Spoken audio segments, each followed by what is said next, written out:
don't. I don't know. I don't know why there are so many turkeys and why they sit for so long, and why they're over here. Got them because they were on sale. That's the only thing I can think of. Okay.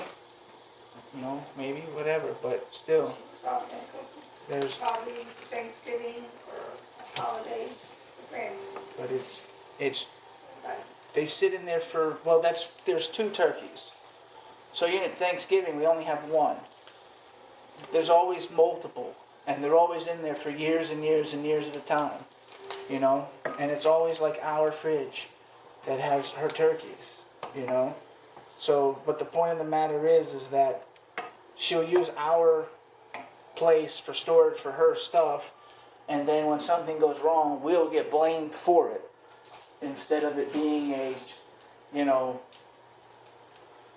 like, thank you in the first place because I kept my place full and then I filled up your place at the same time, but I'm still going to yell at you despite the fact that I kept 2 houses full.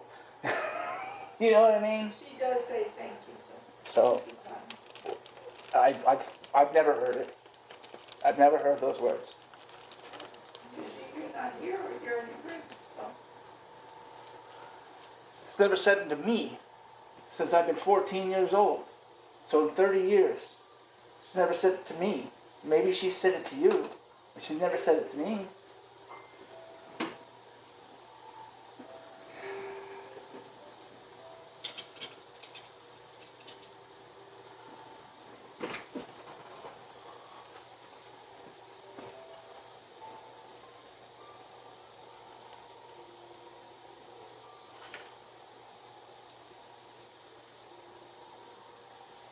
Like I went out today and fixed the plumbing or whatever, but I didn't do anything.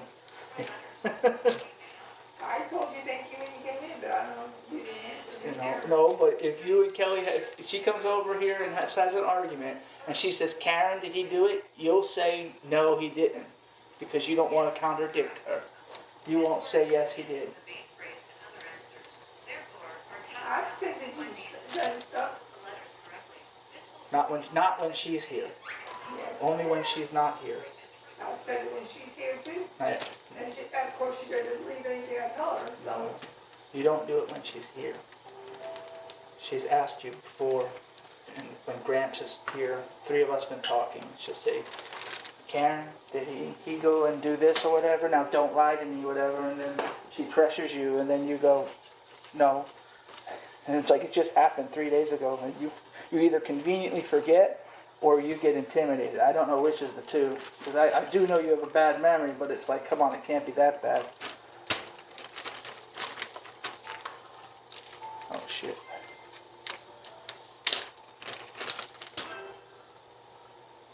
It's like the time I taught you.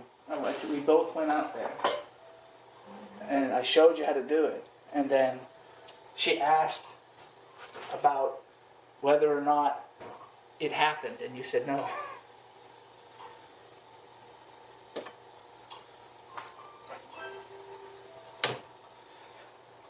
And I was like, how can you say no when you were there?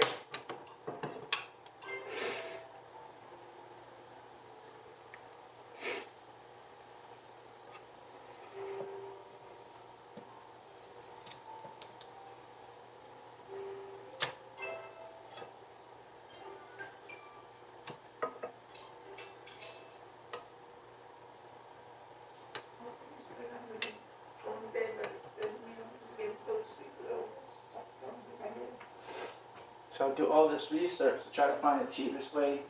I'll troubleshoot it, try to find the cheapest way to fix it. So it's like, okay, we can do it for 150.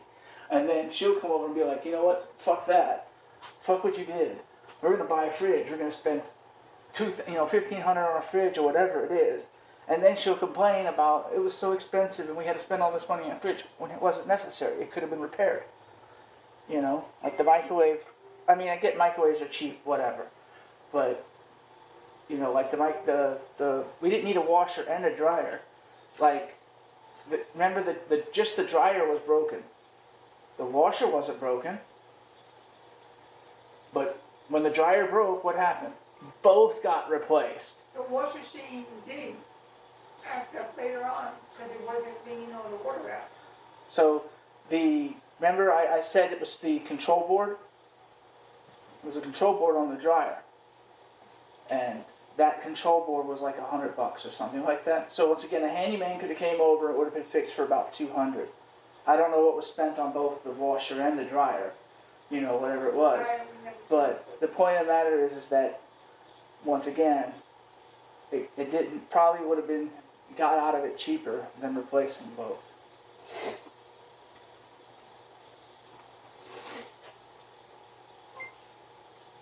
Like, it's always cheaper to fix things than replace things. And the what you call it in the back, the $4,000 air conditioner. There's only so many parts to an air conditioner. It's either the condenser, the compressor, the control box, or the coils. And then sometimes there's like a little electrical switch that controls the relay. That's it. Like I built them, so I know. So I told Gramps, let me go take a look at it, and I'll fix it for you. He said, no, I'm just going to buy a new one. Like, he was just hell-bent on buying a new one. Like, okay, why you put yourself in debt and you can fix it? That's the problem. It's an addiction to spending. I've never had money to spend, so I've always had to, that's like with my car. I didn't ever change the spark plugs on that car. But I learned, I troubleshooted it, I sat there, I Googled it, I YouTubed it, and then I did it. I learned, I fixed my own spark plug on my car because it was cheaper for me to do it than to take it to a shop. Couldn't afford to do it. So I learned. But you guys, like, you just throw money at a problem instead of learning how to do it. I've never had that luxury. I've had to either learn or life was over. You know what I'm saying? Older than I do, because she always called Grants, and then Grants told her how to do it. Who? The saying, no, I said knows more than me, because she called Grants every time she had a problem, and he would tell her what to do, because Grants knew what to do.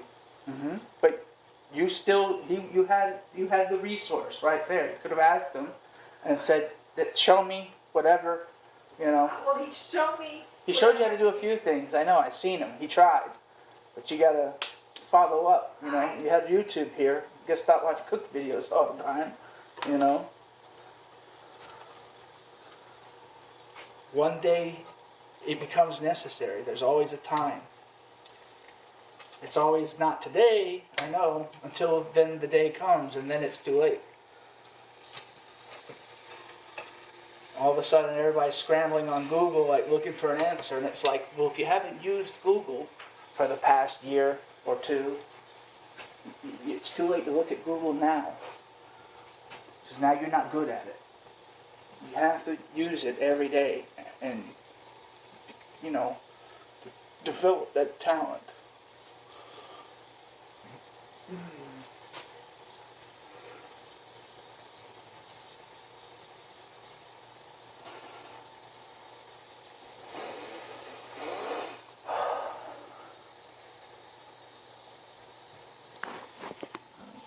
Cook this